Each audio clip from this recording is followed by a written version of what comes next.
Kota Makassar. Vaksinasi yang berlangsung setiap hari selama 3 minggu mulai Rabu 17 November, pihak penyelenggara menyiapkan 2 jenis vaksin, yakni Sinovac dan AstraZeneca. Hamka mengatakan bahwa target vaksinasi di Kecamatan Manggala sebanyak 3.540 dengan sasaran utama orang dewasa yang sudah memenuhi kriteria untuk divaksin.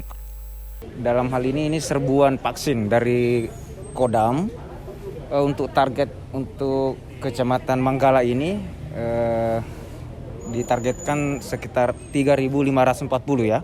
Untuk sasarannya itu dari berbagai kalangan, bisa orang tua, bisa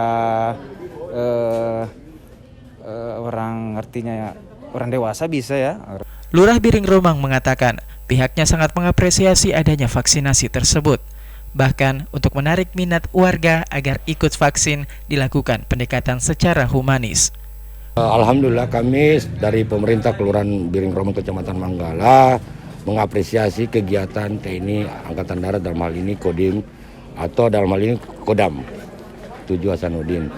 Kedepan juga nantinya teman-teman dari TNI Angkatan Darat dalam hal ini Kodam dan Kodim kerjasama dengan pemerintah Kota Makassar dalam hal ini Kelurahan Biring Romang akan menyisir seluruh masyarakat yang belum tervaksin dengan cara pendekatan secara humanis. Burhan dan Asriani yang merupakan warga Biring Romang mengatakan dengan adanya vaksinasi ini sangat membantu masyarakat untuk menjaga herd immunity. Warga juga mengatakan efek yang dirasakan selama vaksinasi pertama hanya mengalami ngantuk.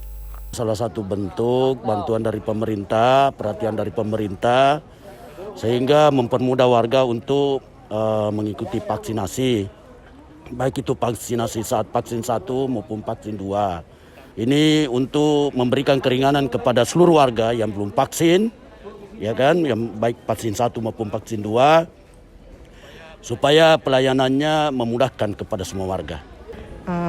Cukup sangat membantu karena kita pergi vaksin kan nggak terlalu jauh lagi. Ada cuman ngantuk. Iya. Ibu, jenis vaksin apa yang digunakan? Sinovac.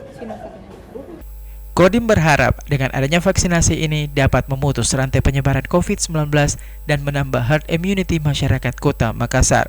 Vivi Afriani Rabang, Haryanto Sanggalaben, Fajar TV dan Fajar Radio melaporkan.